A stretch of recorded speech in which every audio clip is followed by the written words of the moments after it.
fundamentally, it's really helped me really regulate myself, whether that's a work situation or outside of work situation. It's helped me distance myself a little bit in a healthy way. I spent probably a year and a half where I was really engrossed in work, like it almost became my identity, and I don't think that's healthy. And it's helped me to just separate myself in a healthy way and be able to see work for what it is and appreciate it and be committed to it and all that, but also be more committed to myself separate to my work.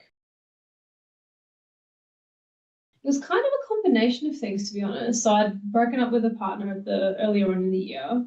I've been seeing a therapist, just sort of working through that. And that had been good. And at the same time, stuff from a previous relationship was showing up again, as in like stuff like internally, emotionally for me. And it was kind of, I don't know if it was, I think it was just incredible timing. I saw a post about this course and it almost just felt like, this is what I need to do right now.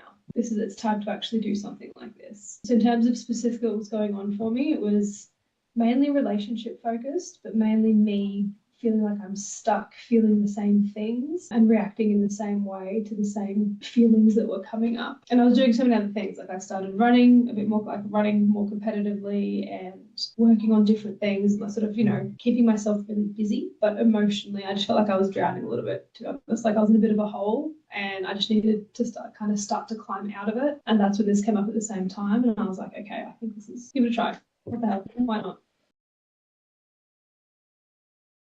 The letter writing in level 1 shifted something huge for me, like relating to a previous, like an abusive relationship from a few years ago. And that was huge because I did quite a bit of therapy after that, and I was in a really good place. But there were some things that were still there, and I didn't even necessarily realize that they were still there. So that process in level 1 shifted that massively, to the extent that like I saw a photo of it the other day and I was like, oh, that's nice. And it was really weird. I was like, wow. And then following on from that, I realized that I said, oh, that's nice. So just being aware of my reactions. I think that's been the biggest thing. If I was to sum it up in one thing, being super aware of my reactions. And being able to go, oh, I'm reacting like this right now, which sounds really, really basic, but it's huge because lots of stuff comes up every day, right? Like there's so many things that go through my brain and so many things that, we all think about. Even like mid-meditating now, I'll have something come up and mid-meditation, I'm like, it's really interesting that I'm thinking of that. And then it goes. That's been huge, like really, really, really huge in terms of me being able to actually be super, not in control, but really aware of my thoughts, but then also distancing myself from the thought. Like I'm not my thought. It's a thought, it's happening, that's cool. And I can actually just observe it. I think in terms of like dating, relationships, etc., I've really come to feel like I'm actually really content where I am. Like I don't need to be with someone. I want to be, and that would be nice, but I'm actually really happy where I am. And I'm really honest about it. And like when I am dating, when I am out sort of meeting someone, I'm like, you know what, I'm great. I'm good. If this turns into something, that's amazing. But I'm not actively seeking it like I need it. Not that I think I ever was, but I think it was also a case of like feeling like I needed to be with somebody rather than actually necessarily wanting to. Truly being content. I don't mean just saying that I'm comfortable, I'm content, like actually truly getting joy from little things that I do, or like whether it's around the house or with my sister or whatever, with friends. Just feeling really, really content with where I'm at. So that's one thing. In terms of I have an interesting relationship with my mum. She's amazing. But in terms of how triggering she is for me, a lot of the work that we've done as part of level 2 has really helped me just to be, it's not perfect, but I guess more considerate of how I respond and more aware of how I'm responding, and also sharing with her to a certain extent some of the work that I'm doing, which has helped. It's really, really helped in our relationship. Like it's helped mature it, I think, emotionally a little bit. I still get triggered by things and I still sometimes react and stuff, and that's okay. I'm not fixed, but I'm so much more aware of how I'm reacting in a situation. And even if I do fly off the handles for a second, I can quickly come back to where I feel I should be and talk through it. I'm not in an emotional hole anymore. Like I don't feel like I'm drowning yet. I genuinely felt like, it was probably March, April time last year, like I was in a really shitty place and I genuinely felt like I just needed to climb out of a deep, dark hole. And I'm out of that. I'm out of that, which is great. So in terms of like, that's where I was when I started. You know, I might go into a deep dark hole again at some point, and that's okay. I've got more tools to deal with it now than what I did at the time. And it wasn't just the relationship, you know, like it's what's going on in the world. It's me feeling disconnected with what's happening in the world. Like, you know, the war in Gaza has been going on for years now, and it's like seeing that kind of stuff on the news on a daily basis and seeing what's happening in political situations. And it's just it had really got me to a really, really low point towards the end of last year, as in the year before.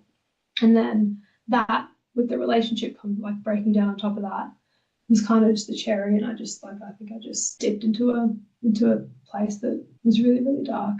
And it is a stark contrast to where I am now. I'm really, really grateful that like I saw the post for this course when I did, to be honest. I wasn't really sure what to expect, but I was at a point where I'm like, well, I've tried a bunch of other stuff. Why not give this a go and see what happens? And it just kind of felt right. I'm a big believer in like timing and that the universe will provide so long as you're open to actually receiving. And I'm in a really, really good place now, emotionally, socially. And I think that's all that matters, to be honest. How vulnerable people are. I think it really encouraged me to actually be as open as I possibly could be. There's always an element of like, oh, especially if there's somebody in the group that you know, it's like, are they going to use this against me? Are they going to tell other people? Because it's really deep stuff. And so that surprised me in a good way at the start. And I guess I didn't know anybody in my first cohort, which was great. So I had sort of the liberty to express as much as I wanted to, as much as I could really. So that was a good surprise. And then in terms of myself, not surprised, but probably just proud that I've like committed to it and stuck to it. And the daily meditation practice is genuinely a daily meditation practice. Like it's not, I don't feel like I am being told to do it or I have to do it because I have to. It's because I actually want to. It's genuinely become a part of my day, which I love. I've done a lot of yoga and like a lot of breath work and stuff. So like very familiar with the concept of like mind body connection and all of that. I'd never had, like I tried to meditate. I've been on like retreats and stuff and done some meditation, but I didn't have anything in the realm of a daily practice. My mind is so busy. This is a really good way to be like, hey, your mind can be busy. That's cool. Different because my read on it is it's okay to have the thoughts, welcome the thought and then send it on its way, as opposed to previously where I'm like I just felt like if I had a thought I'd failed it. I'm like, oh shit, I've had this thought now, it's interrupted my meditation. Whereas this feels a lot more, I guess it's effortless, right? Like it just feels a lot more natural. I'm just going to sit here and hang out in my head for a bit and sort of welcome the thoughts as they come, let them go and go back to the mantra. I think having the mantra is really helpful as well because it gives you something to anchor on. It's different because this isn't like, hey, let's sit on a couch and talk to you about your week and what happened and your problem. Like, how do we work through that? This is more, it's more working on how I respond to situations in general, as opposed to a specific situation. A bit more like, not necessarily like an internal family systems, but a bit more like working on me and how I show up, as opposed to something specific that has pissed me off that week. Whereas I think with my therapist, I'm a bit more specific about situations. This kind of work was more about me and actually understanding why I respond a certain way to certain things. And I think a lot of the work, I don't know if it was level 1 or level 2, but sort of going back to those like moments in childhood and like being really coached to go back to really specific, like that was huge.